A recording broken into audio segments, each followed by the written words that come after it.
वर्तमान बीजेपी रे किछि भी ठीक चलेनी।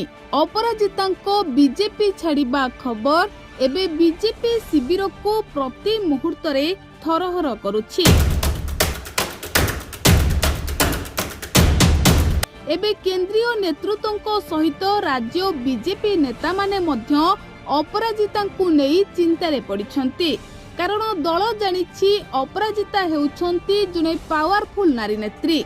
जदि अपराजिता बीजेपी छाड़ी बीजेडी रे शामिल हेबे तेबे अपराजिता संगठन और समर्थक माने मध्य बीजेपी ठू दूरेई बीजेपी रे शामिल होई जिबे। तेणु केंद्रीय नेतृत्व सहित राज्य बीजेपी नेता माने मध्य अपराजिता एबे बुझेइबारे लागिछंती।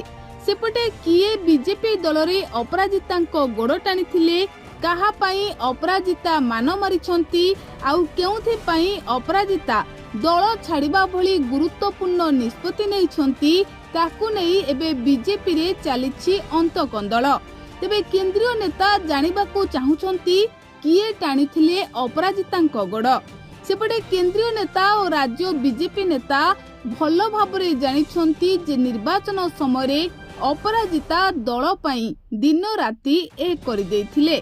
तेणु अपराजिता भली जने पावरफुल नेत्री को दल जदि छाड़ी दिए तेबे ताहा दल पाई आगामी भविष्यत रे शुभंकर आदौ हेबो नाही।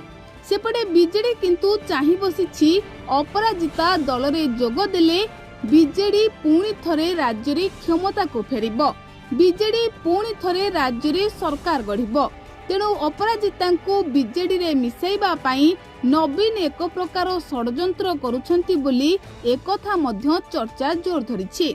तेबे ए सबु तमाम चर्चा भितरे बीजेडी रे जोग देबा आउ बीजेपी छाड़िबा नै अपराजिता एपर्यंत कोनोसी मुह खोली नांती।